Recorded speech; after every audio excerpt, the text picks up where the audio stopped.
Hey, this is LOA Today, the Law of Attraction show.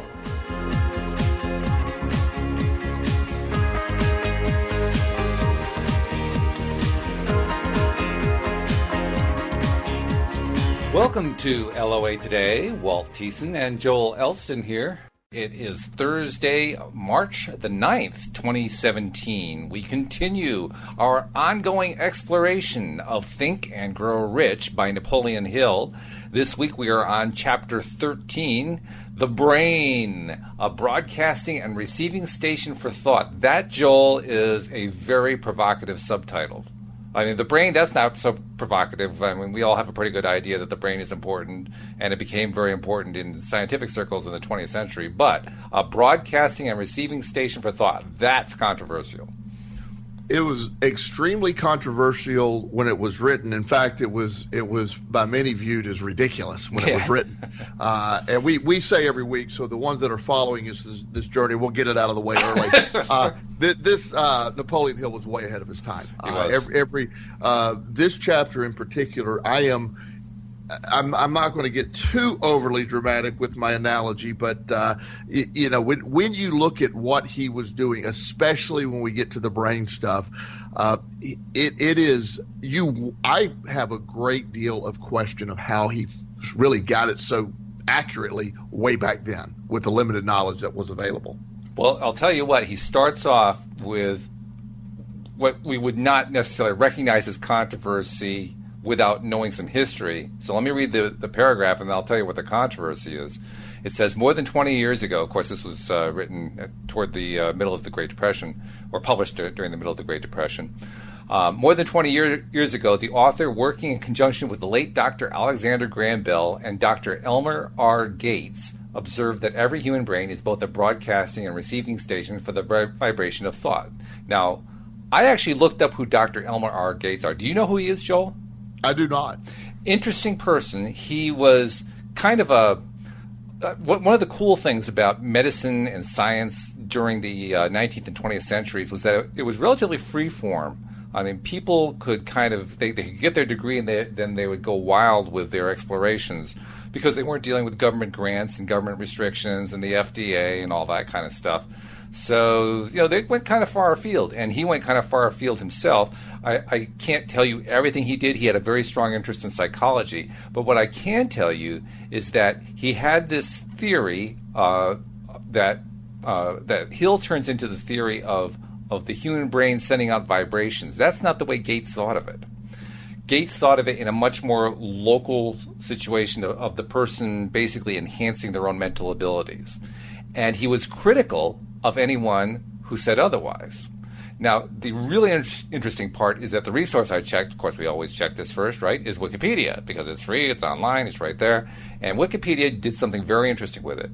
They cited what Gates had to say. They cited the fact that Napoleon Hill mentions him in the book, but they do not accuse Napoleon Hill of distorting Gates' views.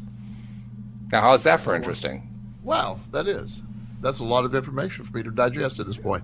I like that. I like it. I don't have any. I've never heard of him other than reading this chapter. In fact, I've never even thought about researching him. I'm glad you did. Well, I like to find out obscure and basically often useless things because most of the stuff I check are obscure and useless. But every once in a while I get a nugget of useful information, and this was a useful one. I mean, there was a controversy about this guy because he felt that his information that he was putting out there was being misused. But no one wanted to say that about Napoleon Hill's book. And I conjecture it's because Hill's book was so successful. It was very, very famous. And so, I mean, if you're Gates, what are you going to do? Shoot down the book that basically is giving you any degree of notoriety at all?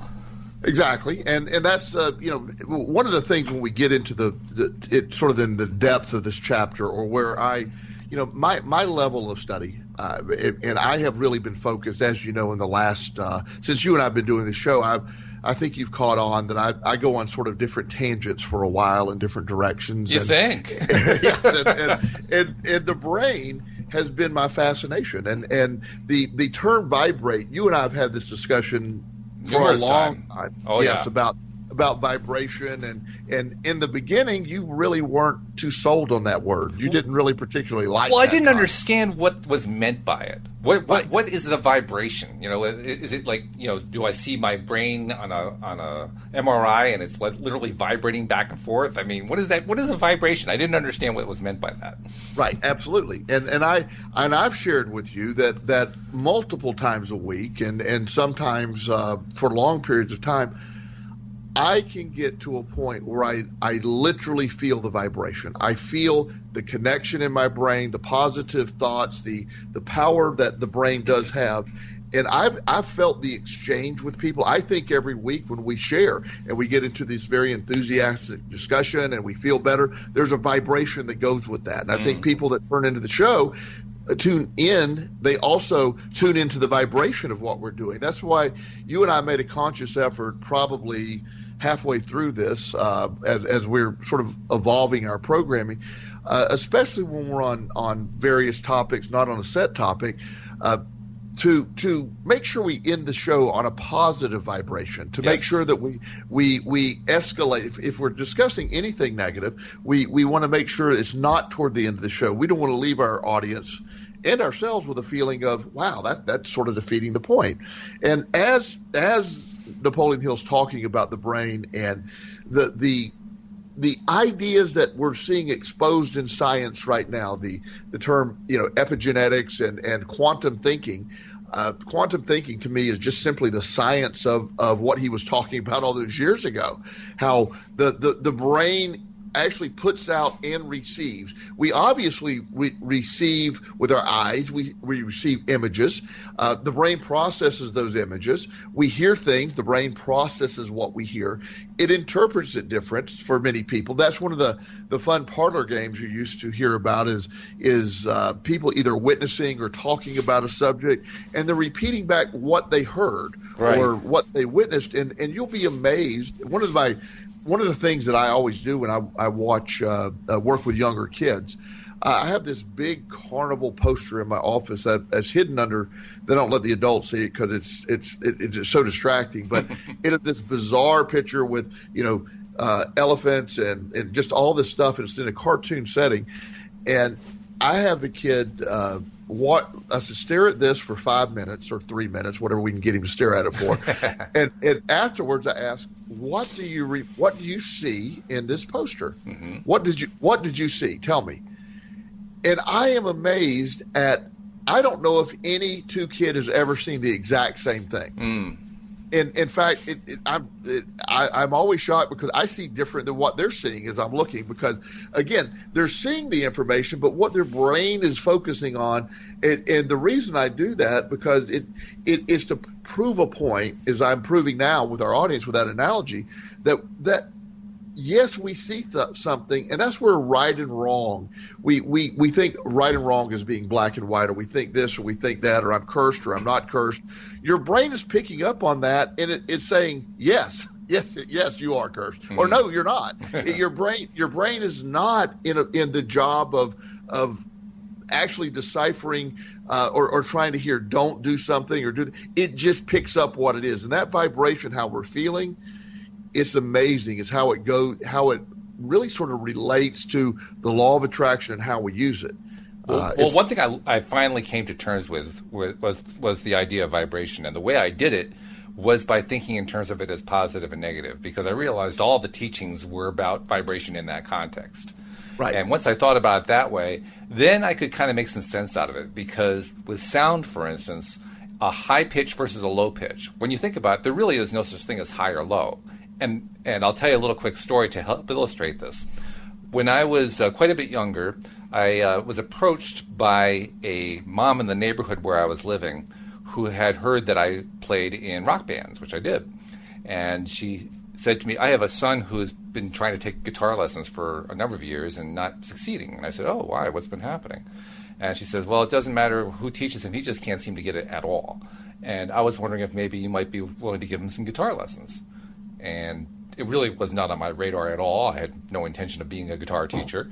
But I figured, okay, I'll give it a shot. Maybe, this is a way of finding something that I like to do. As it turned out, it wasn't, but that's okay. That's a secondary story. The primary story is I met with this kid. His name was Richie. And the first time I sat down with Rich, I said to him, okay, well, can you try to play me something? And he was a little reluctant, but he did. And as he started to play, it was painful to watch him do it. It was painful to hear it. Without getting too much into the technique of guitar playing, when you're strumming with a pick, you want to keep your wrist fluid and loose. His wrist was rigid, absolutely rigid. It was like he was attacking the strings with a hammer. That's the way his fist looked.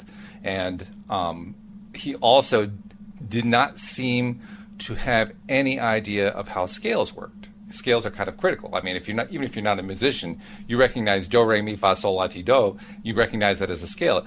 He didn't seem to understand any of that. And I thought that was pretty weird because he'd been taking lessons for about 4 or 5 years. I mean, normally you learn, the notes and all that pretty early on, and he didn't seem to have any of it. Well, long story short, come to find out, he had no idea what pitch was. Oh, wow. The idea was foreign to him. And what I had to do was take him over to the piano that we had, sit him down, and start hitting keys. I started hitting C's, which are an octave apart. And I went to middle C. I said, okay, you hear that note? Yeah. And I hit the C 1 octave up from that. And I said, is that higher or lower? And he said, I don't know. I said, really? So this doesn't sound higher or lower than that one? No. All right. Well, okay. That one kind of stymied me for a minute. And I worked with it and thought about it, and I finally realized the problem was with the words high and low. So I said to him, does it sound different? And he said, yeah. I said, okay. So I explained to him how sound works, and that with what we call higher notes, there's a higher level of vibration. Lower notes have a lower level of vibration. That's why we call them high or low. He said, nobody ever told me that before. Now he finally had a context to understand high note versus low note. And I won't go into the whole story after that. Bottom line is I taught him to play guitar in about 3 weeks, and my teaching was done. Well, but what you were able to do is you figure out a way that his brain or his way of learning or what was missing in the process. How do you describe to a blind person who's never seen anything the color red? How do you describe that? Oh, absolutely. That's the problem. That's precisely the problem. But once I thought about it in those terms, I applied the same principle, if you will, to how to understand the brain vibrating. And I realized, okay, well, positive emotions feel better. So for the sake of discussion, let's say that's higher vibration. And negative emotions feel worse, so for the sake of discussion, let's call those lower vibration. Now at least I had some way to make sense out of it, and come to find out, yeah, that's what everybody's talking about. The positive stuff is higher vibration, the negative stuff is lower vibration. So now all of a sudden I had a context that I could at least make some sense out of it. Well, and I'm glad because I know when I first heard this, and I believe it was the Abraham Hicks stuff I was listening to, and they're really into the vibrating statement, and I too was clueless. I was like, okay, I'm sorry, I'm done already. I think I'll move on to my next activity for the day. Exactly, but the concept was so interesting that I needed to pursue it, and once I understood how the spiraling up, when I can spiral up or when I spiral down, the vibration of the excitement of my day, or when I feel really good, that's a spiral upward, and I try to live in that. I try to, I love living in that. However, when I'm on the spiral down, I've learned to seek that vibration of that higher feeling. It's sort of like tuning into. It's like one of the descriptions somebody uses is tuning into a radio, finding the frequency. Now, I have yet to master what I hope to one day be able to master of the continual vibration, where I'm constantly tuned in, where I can lock in the radio on the signal and it never loses it.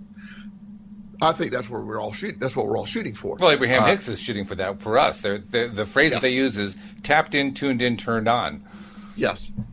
And so as we're is not to scare the audience with some, okay, what is Joel and Walt talking about this week? But the brain itself, it is a relatively short chapter in the book compared to some of the others. But the where we're at now with the brain, and now where we understand, and a lot of Einstein's theories have been proven, which support a lot of the quantum thinking theories, where we are really creating things in our environment that we didn't understand that we were creating before.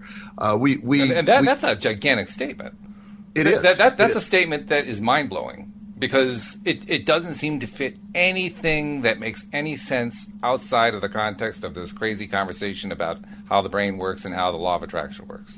Right, and that piece. One thing that I have, in my first sort of understanding of this, I was baffled when I've been doing counseling now for 20 years, and when I first got into it, I did not really understand the difference between what was happening when I would sit down with one person and I would give them my all in a session and after the session go, oh my gosh, that was really good, I did a great job there.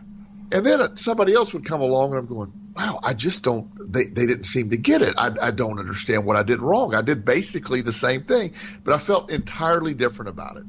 And then as I progressed, I realized, that they're not in tune with what I'm thinking, or they're not understanding, or we're not really relating.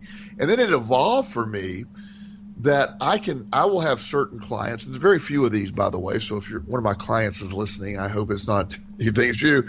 It's not hardly anymore, but I've had clients where I've sat in my office and I have a clock that's behind me, but I have an angle I can look at it in a mirror that nobody really knows I'm looking at the clock. It's pretty clever. That way people don't think you're clock watching. Right. And I will be in session with some people, Walt, and it seems like that hour just disappeared. It was like, how did that go by so fast? That was amazing. Oh, that's an experience that everybody experiences. You don't have to be a therapist to get that one. There's sometimes time just seems to race, and other times it just seems to drag. And then, you filled in the blank for me on that next one. Then I have the one client in there that I'm looking and said, okay, that has to be 30 minutes. My goodness, and 4 minutes have ticked by. Then I'm having to fight the yawning instinct inside of me.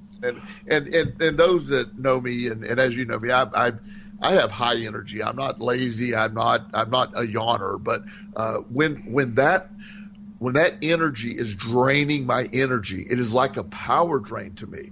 But when I'm with somebody who's vibrating on this level, and they don't even have to understand they're doing it, my energy is increased. It's like when two of us get together, we're quadrupling. It's more than it's a power of 10 kind of feeling where your energy is combining and pushing you both forward. But if one side's a drain, it is like pulling teeth. It is just, oh, wow, this takes forever. And I would think actually you would run into that fairly often, because as a therapist, you're going to deal with a number of people who are depressed or dealing with very negative situations. So I would imagine a lot of them at least sometimes feel that.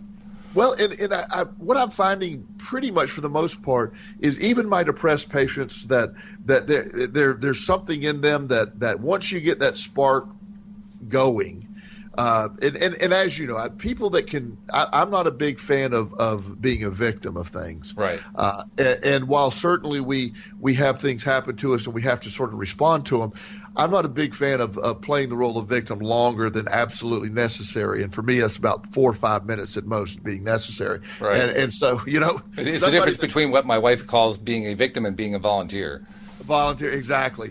The energy of someone who is conditioned to be a victim is a very draining energy for me. I'm speaking for me. I don't know that's for everyone, but people that refuse. One of my favorite clients was he came to me shortly, and we're doing a history, and I said, tell me significant things that have happened in your life. And he's like, well, he had lost a couple of family members, including a child, and some very significant things that happened. And then probably about halfway through, he said, oh, I forgot to tell you, I woke up in the middle of the night, my house was on fire, but I got me and the dogs out and everything's fine, but the house burned to the ground.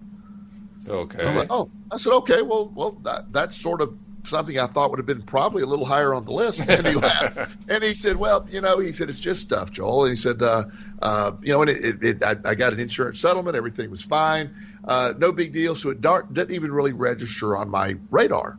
Well, ironically, several years later, I had another client, a young man who was very, very adept at playing the role of victim. He was telling me, I said, what was your big trauma? Or tell me about some traumas or what has happened to you. And he said, oh, my condo burned to the ground and I lost everything. It was horrible. I have nightmares about it. I go, oh my God, were you there? And he goes, no, I was on vacation. And I was like, oh, I said, well, did you lose any pets or anything? Oh, no.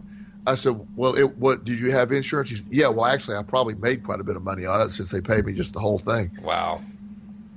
And I said, so was that really a problem? But he viewed that as a huge trauma.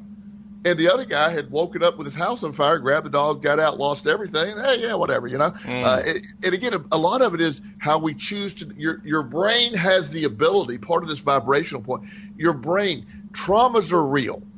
I'm not trying to say traumas aren't real, but our brain has to accept they were traumas for them to be traumas.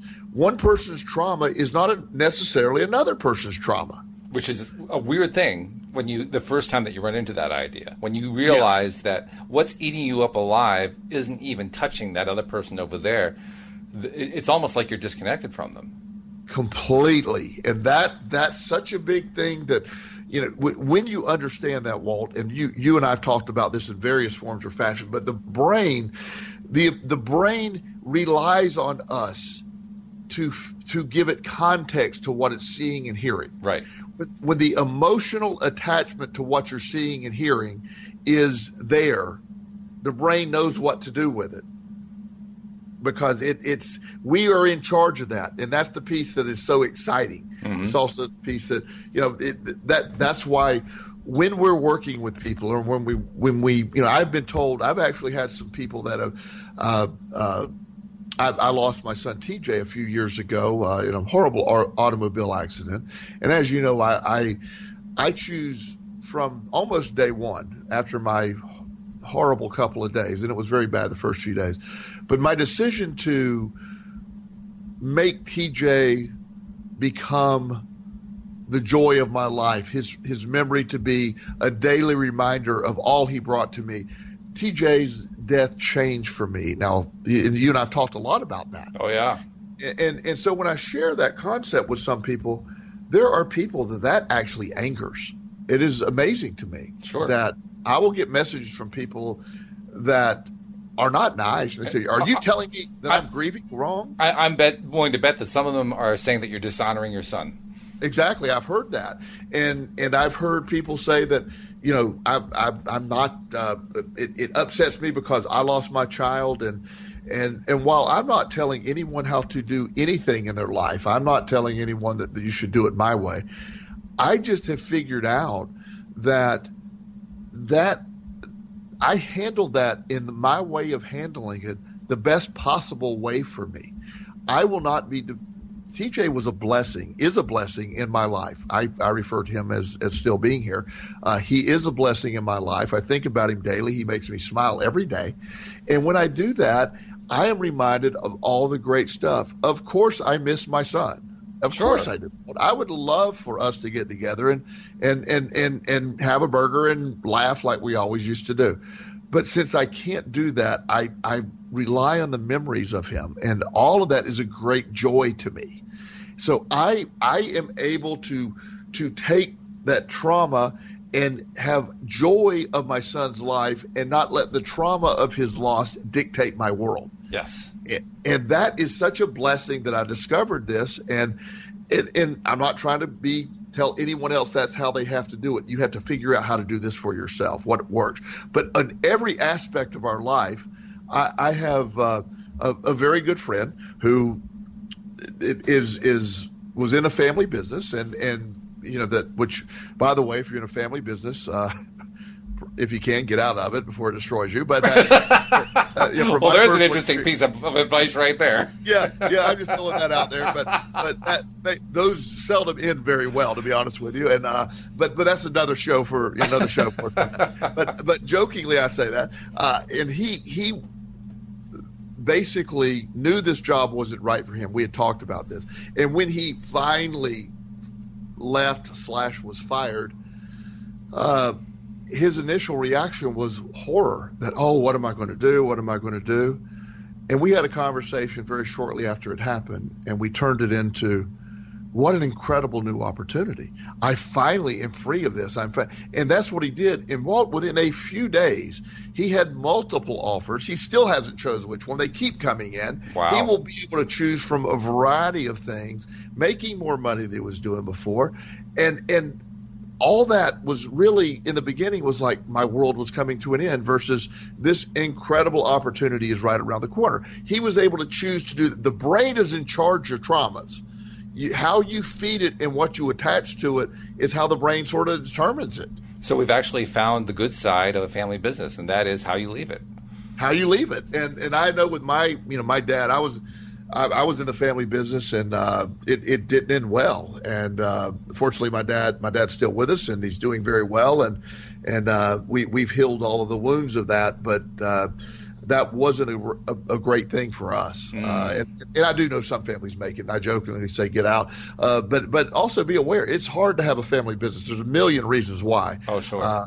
Because it's just one of those ongoing things that there's a new dynamic attached to that. But as far as what we get to do, what our brain gets to do, is the great joy in all of this is our brain has just such remarkable resiliency. It has the ability to change. It has the ability to see things differently.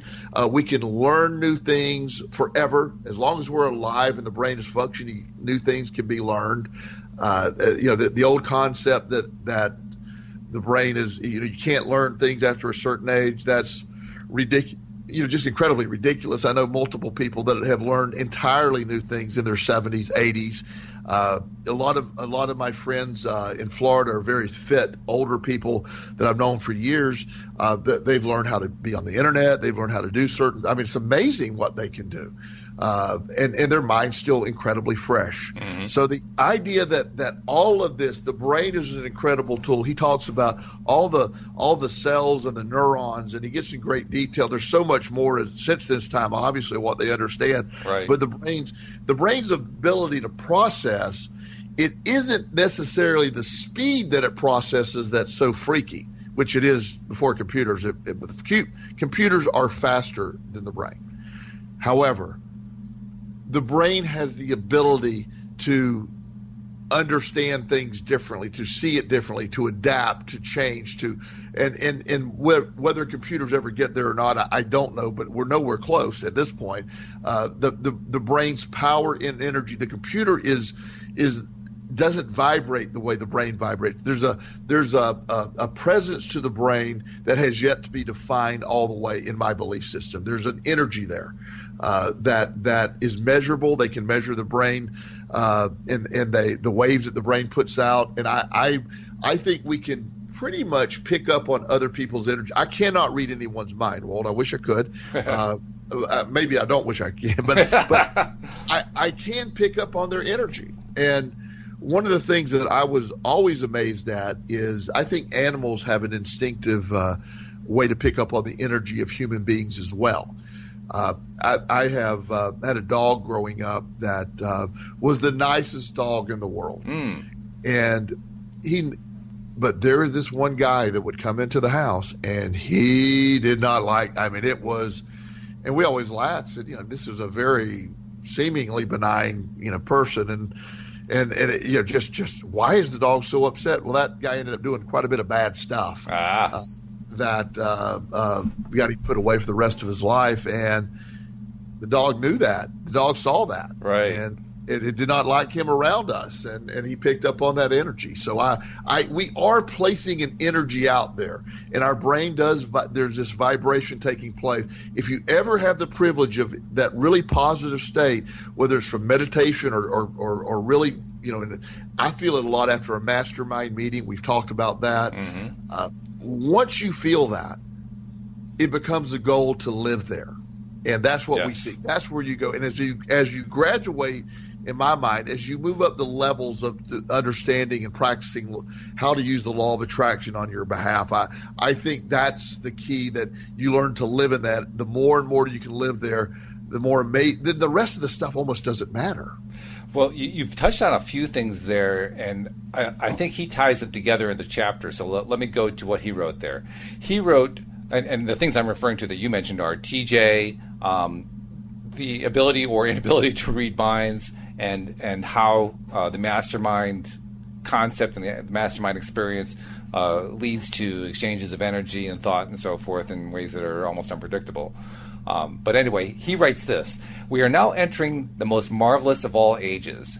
And this, of course, was in the 1930s.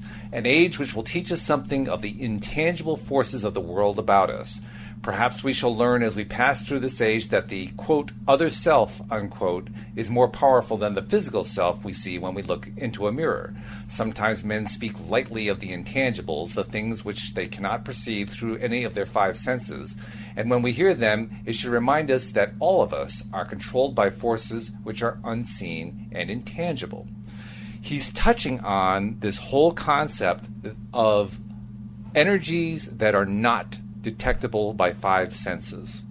And the moment you start looking at that, that's where you mentioned Einstein. That's where the whole idea of quantum thinking comes in. The idea of energies that cannot be touched, seen, smelled, felt, or heard. They're not detectable by five senses. And yet, we are now more and more aware that such there are actually thought forms and so forth that can be measured. I mean, we can now measure a thought. We couldn't do that in the 1930s, but we can do that now. We can actually detect people picking up other thoughts. He even makes reference to it in this book. He talks about a professor at Duke University who was doing experiments with telepathy and clairvoyance, and it was very, very early testing at that point in time. Now it's not like the scientific community has embraced it, because they haven't, but more and more has been discovered through scientific research to show that, there's something there. There's something. The science may not be sure what it is, but there's something there. What you're talking about with TJ and with your other experiences there are all tied into these, what we'll call sixth senses. And the sixth senses are a critical portion of how the law of attraction works, and they're also a critical portion of how this whole chapter of the brain and Think and Grow Rich works. Because you mentioned the mastermind. Toward the end of the chapter, he talks about a mastermind of three getting together to solve a problem, and how the unseen portion of the thought process interacts between the three minds and to places that he doesn't specify what they are, but he's implying the other side, getting information from the other side. That process ends up producing results that are just astonishing. And now we're starting to touch on what you were talking about, the ability of human minds to work together to in a mastermind context to tap into the other side. This is about as woo-woo as you can get. And he got there in the 1930s. Wow. That's the piece that just astonishes me, the fact that with the knowledge we have now, it's still considered a way out there concept for most people. And the fact that he was able all I can gather is he felt it enough to put it in words. His descriptive, his ability to describe what he was feeling is so incredibly accurate. That's amazing to me. And that's the piece that excites me, that I know we're onto something. Because it's there's a video that if I can think about it, Walt, I'll send it to you. Maybe we can get it on our website, or at least a link to it. Oh, okay. It's a TED Talk, and a gentleman, I may have mentioned this before, he takes basically a transmitter, and he figures out the frequency that the brain sends commands down the arm. And what he does is he puts the transmitter on my arm, and then he puts a receiver on another person's arm. And he tells me to move my fingers and tells the other person to clear their mind and think about something else. The other person's fingers also move. Yeah. But that's amazing. That is the beginning of this. And everybody say, well, that's a simple electrical impulse. That's different. No, it's not. It is basic, but it's the same concept. And the idea of us attaching that energy to a positive or a attracting what we want by sort of labeling, this is how I'm viewing. We think and grow rich by growing and thinking and believing that we're rich, by living that, by we have an abundance. The abundance is already here. That's where we're tuning into. When you attach this tuning in process to what you truly want, that's what you're bringing here. Now, if you don't believe that you can do that, then you absolutely cannot do that. Well, the people who take the position that you described that says that, well, that's just an electrical connection going on there, and they use it in a dismissive way. They're basically saying that's really nothing novel there. There's a message for them that I think might help them bridge the gap, and that is science does have some knowledge about how the nervous system works. And among other things, they're able to measure how long it takes for a thought impulse or a result from a thought impulse, whatever you want to call it, to be sent from the brain to somewhere else in the body, say, down to your toe or something like that. And it's an extremely slow process. I mean, it's measured in single-digit miles per hour. It takes quite a bit of time for a thought to generate a signal that passes down through the nervous system to your big toe.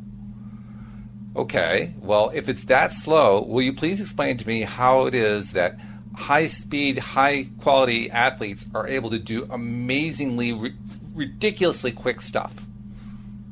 It should be impossible. Right. If everything is dependent upon that electronic signal going through the nervous system, everything that an athlete does, everything that a dancer does, everything that any person does, a magician, if the hand is quicker than the eye, that should be impossible. It should be impossible for the hand to move that quickly. It should be impossible to redirect our attention that easily because the thought process is so slow in terms of how it interacts with the nervous system. So here's a question for the person who thinks that, well, that's just an electrical signal. If that's the way the nervous system works, how do we manage to think quicker? Yes. How do we manage to do that? Yes, and that is the question that sort of defines what we're talking about. The idea that all of this as we develop the brain, as we answer the questions that are out there, you see the law of attraction is coming closer to being proven with today's science versus being disproven. Oh yes. And science isn't ready to acknowledge that, but there's no doubt. Right. When I speak to positives, I laugh this every week. I was speaking with a professor from the University of Oregon that is very into the positive psychology movement, and I slipped up again and the law of attraction and got the 10-minute lecture on why the law of attraction is not positive psychology. Right. Until he understands that it is, and he got the 10-minute lecture on why it is. So fair is fair. It worked out. And, I don't know if I'd necessarily change his mind, but we're saying the same thing. But within all of this, with all that we're talking, the resilience, the power of the brain, it is the centerpiece. It is a receiver. It is a transmitter, and we're receiving and putting out. And what we're putting out is what we're receiving back, and that becomes the key. If your negative inner dialogue is, I am a loser, I am poor, I don't have this, I'm a victim of this, nobody likes me, I'm sorry, but you're absolutely right. More precisely, you're creating it. Exactly. I don't have permission to use his name, but I wasn't going to share it. I was going to wait to Facebook it when I can share it. But I want to tell a story that happened today that was just fascinating to me. One of my clients is a 19-year-old recovering cancer patient. Wow. And he had a severe form of I forget the name of the cancer, but it's a very rare cancer that affects the pancreas. Oof. And it has like a 6% survival rate. Yeah. And he survived it. Wow. And he's in remission and he's doing well. However, he's still very weak. Yeah. His hair's coming back. And his family, the reason that I'm involved, I had nothing to do with the treatment of the cancer or any of that. We had a great team of doctors that handled that. But what I was brought in, the doctor referred to me. He said, look, technically, this young man is well, and he needs to get busy and start living life. Uh-huh. But mentally, he was still a cancer patient. Right. So we have been working. He was still in a wheelchair. There's no reason for him to be in a wheelchair. So a few weeks ago, we got together. I think this is about our fourth week. So let's say fourth week, a few times a week. And first time we got together, I talked to him. I said, we're going to need to go to the gym and start doing some stuff. And he reminded me he was a cancer. He used the term, I'm a cancer victim. And he said, I cannot work out. My bones are fragile from all the treatment. And I said, okay, well, you can walk, can't you? And he's, well, barely. So we started out walking a little bit. Mm-hmm. And then I got him on one of the weightlifting machines, and we're able to do certain things. And I got him, there's a move called a deadlift. And for those that know weightlifting, it's simply, if they don't know weightlifting, it's simply picking up a bar off the ground. There's a form you do it, but it's literally bending over, picking up a bar, and seeing how much weight you can pick up. It's a competitive lift. And power lifters can get almost 800, 900, 1,000 pounds sometimes. They're really super strong guys. So this young man, we started out, he could not pick up the bar a few weeks ago. And the bar weighs what? The bar weighs 45 pounds. Okay. And so he which is still a heavy bar, and he couldn't pick it up. But I said, hey, at least you're trying. Well, I've been pushing him a little harder each time. And then each time he says, I want to throw up. Let me sit in my chair. So today I checked with the doctor. I said, is this guy okay? And he goes, he's fine. He needs you to push him harder than you're pushing him. And so I said, okay. I said, we're going to do it today.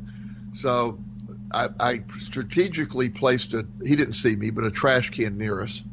And I had him lift it. We got 10 pounds 20 pounds on the bar to make a total of 65 last week. This week I put a 25 on each side, and this was going to, we're stepping it up to 95 pounds this week. Right. And he reached out. I can't do it. I said, you're going to do this. And we'd walked a quarter mile, and he's made some good progress, but today was more about a mental breakthrough, and he should have been able to. I know he can lift the weight, and so he bent down and he couldn't do it. And I said, you're going to do this, and I said no, and he said, I'm going to sit in my chair, and I said no, you're going to lift this weight, then you can sit in your chair.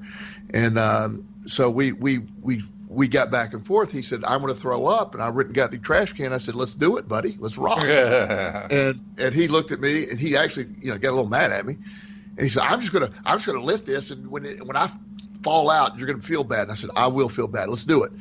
And he lifted the weight, and he didn't throw up. And he said, oh my God, his total, everything changed instantly. Well, everything. And he said, I think I can add more weight to this. And he had 10 more pounds on each side. So, wow, now I'm like, wow. And I said, well, now I'm on the other side. Okay, let's don't overdo this.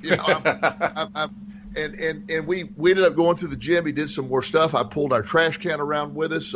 People were coming up and patting him on the back going, oh my God.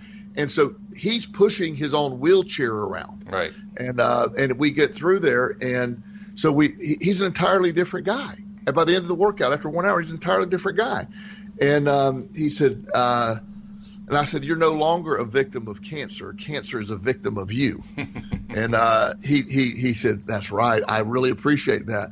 So we go to the car, and he's parked in the handicap parking zone. He's still not back in his wheelchair. He took his wheelchair by himself, folded up, put it in the trunk, goes in. He has the temporary handicap sticker that hangs from his mirror. He handed it to me. He goes, don't need this anymore. Yeah. His mom called me. His mom called me and goes, "What did you do?" He said he's ready to go back to work. He's blah, blah, blah. All that. He said he's instantly been transformed. I said he instantly quit being a victim today. He's well. He's fine. He's going to thrive. She said, I got to go buy a bunch of food. He's eating like crazy right now. and so all of this is different. That's a very uplifting story that all that took place, Walt, was a simple change of thought. And I don't want to minimize that, because the tendency is going to be for a skeptic to hear that story and say, well, of course, he could do that all along. It's not like the cancer was actually holding him back. The doctor told us he could actually do this. This is not an amazing thing. And if you say that, you're missing the point, because the point is he thought it was impossible. Yes. Well, and that's the key here is it was going to be impossible as long as he thought it was impossible. And that's it right there. He thought it was going to be impossible as long as he thought it was impossible. Now, let's turn the scenario around. Not necessarily him, but just any person, person X. Person X is doing something. I mean, he was doing something that the entire population of the United States, if they knew the story, could say, well, yeah, he can do that. Yes. But person X is someone who's trying to do something, and if the entire population were surveyed, they'd say, no, he can't do that. Yes. So in other words, a completely different mindset. Now imagine that there's a being who is aware that he actually really can do it.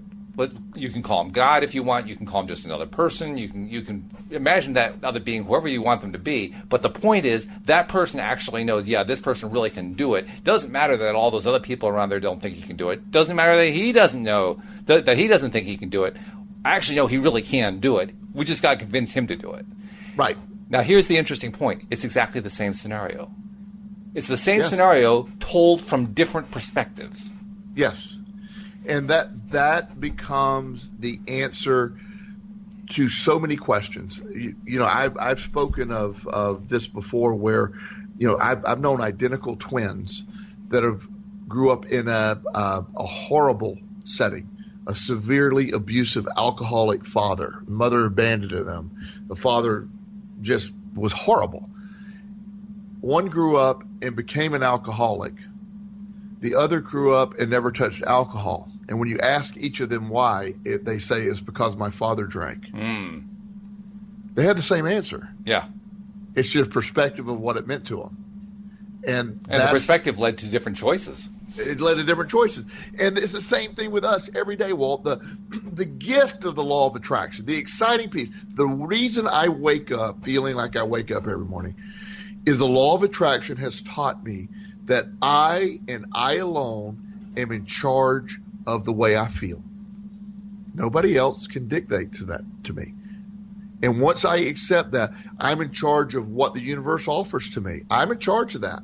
If I'm going to be without and focus on the lack of what I have, I will continue to attract a lack. If I look at the abundance, I was talking to you before about incredible opportunities that are coming my way. In fact, I'd like to call a timeout on opportunities for a while until I can level them out, you know? Yeah, right. It's like we get a lot of good opportunities here. And it's the idea that this is great stuff, Walt. We're in tune with that. It's the power of it. It's what the brain tying this all together is where it takes place. And that is so exciting to me. It is exciting. I'm going to tell you another little story here. I don't know if I've ever told you this. I have macular degeneration. Did I ever tell you about that? No, I never knew that. Yeah, I have, and the acronym is AMD, which basically means age-related macular degeneration. They call it that because it's always in older people, and I'm not sure why they say that, because I do know there are exceptions where it happens in younger people, but nevertheless, I guess they call it that because most are older people who are the victims of it. And it comes in two forms.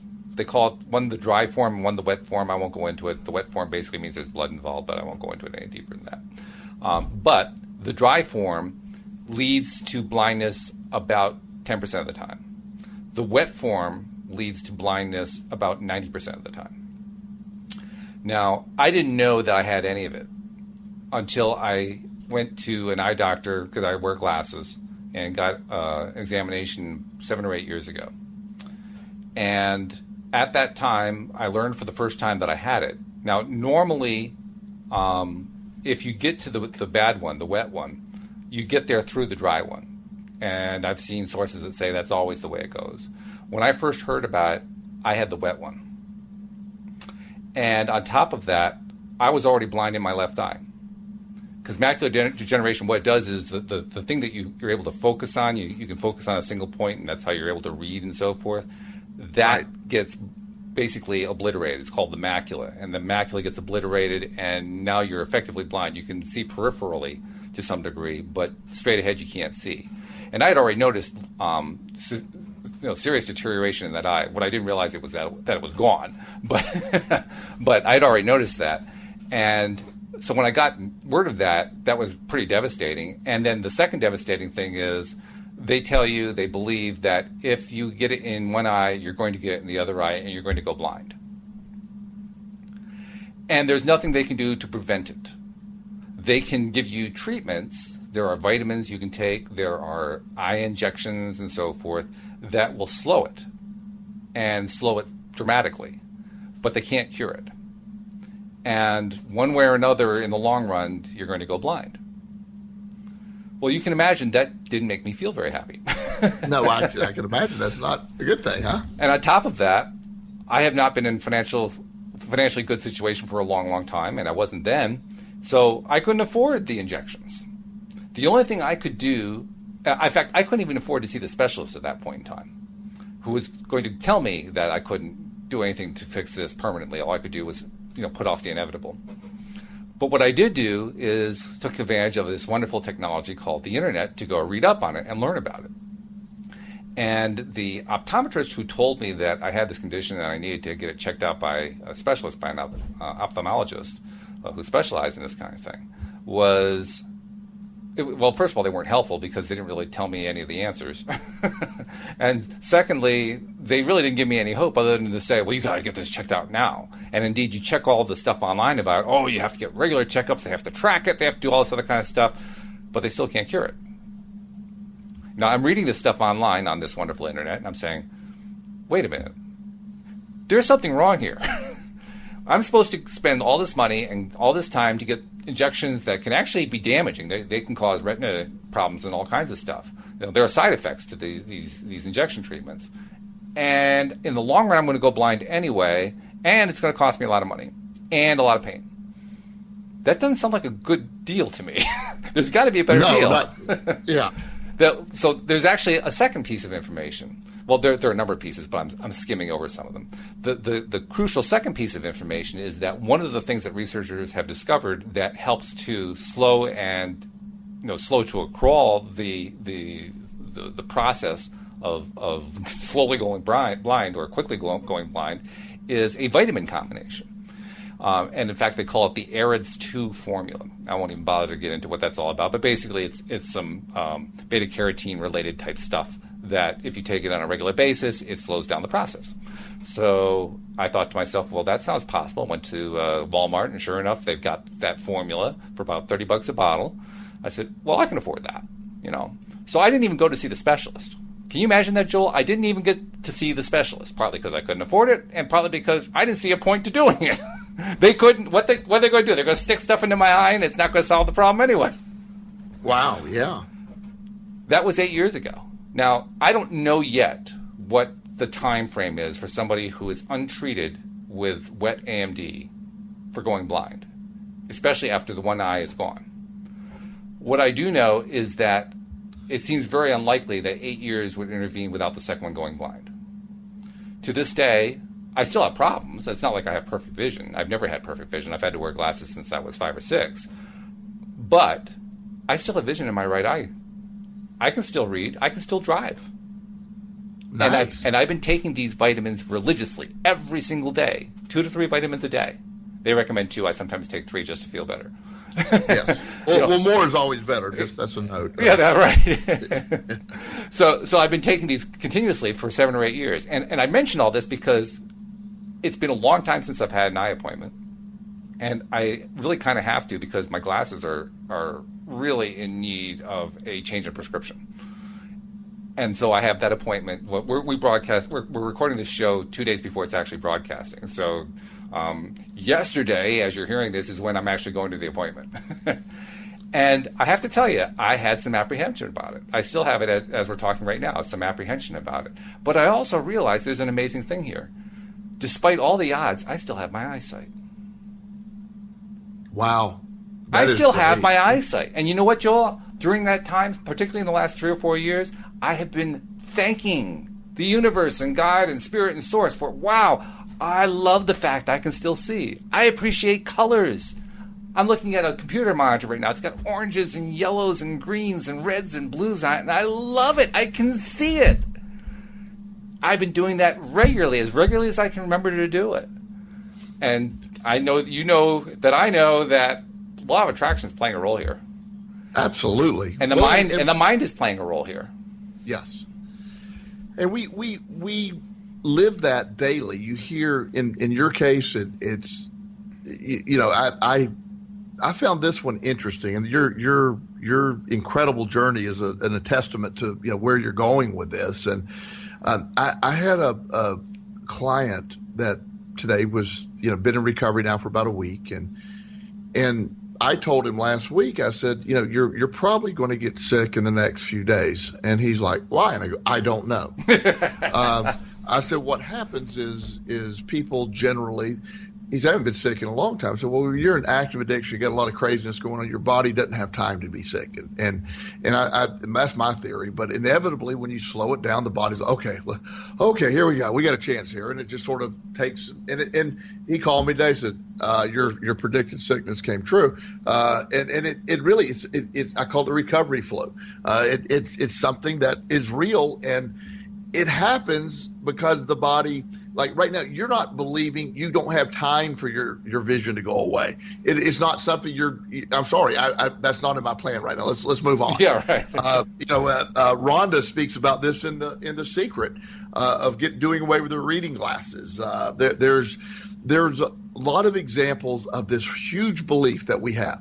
When we can make whatever we need to make take place. And that's I've used the word exciting a lot today, but that really is the basis of all this. And I know we're getting close to the end here of this show, but the mind and the role it plays, your brain is an incredible tool that is your greatest asset or your biggest detractor, and you're in charge of it 100%. And that's really it. That's it right there in a nutshell. And it's something that I'm still learning. I mean, I would be lying if I said, yeah, I believe in that totally. And the way I know that I don't believe in it totally is because things don't always work out the way I'm trying to visualize them to. So right. I know it. I mean, the results aren't there yet exactly the way I want them to be. So I know I'm not doing it perfectly right yet. I'm doing it a lot better than I did 5 years ago, a lot more consistently than I did 5 years ago. But am I doing it throughout my day? Well, not really. I can't honestly say that, but I'm getting better at it. Yes, and that becomes the piece that I beg our audience to understand. I want everyone to grasp this. I live it. When I find my name, when I find my thought process not working right, when I hear my mind trying to sort of betray my thoughts, I don't accept it anymore. When a negative stuff comes in, or I'm sorry, that's not real, I'll call it out. I'll say, I'm sorry, wrong place, wrong time. You can't be here. Leave. That's where I'm trying to get to. I love that idea that you can do that on a regular basis. Like, yeah, I'm going to get there. Come on. Yes, and this is we talk every week that you and I talk. We get a great lift out of this ourselves. Oh, big time. In our audience, getting a great lift out of this is our goal, and being able to apply it. The brain portion of this is one of the most exciting things. That how it all came together for me, and my understanding of all this is just absolutely exciting. Absolutely exciting. It is exciting. It's exciting. It's exhilarating. It's terrifying. It's thrilling. And every extreme emotional example, adjective you can come up with applies to it, because it's mind bending. Yes, it really is. It really is. So keep thinking, believing, and I believe your eye can totally heal. I believe it can. Well, I'll tell you what my goal is. My goal is to heal the other one as well. Yeah, which medical science says is impossible. Which there's a lot of things that I watch every day impossible. The concept that the brain can rewire and redo things that science has not even come close to understanding. That gets us up again. That's the point. We do this. That's true. Well, I do know one thing that is impossible, and that is it's impossible to keep going because we've run out of time.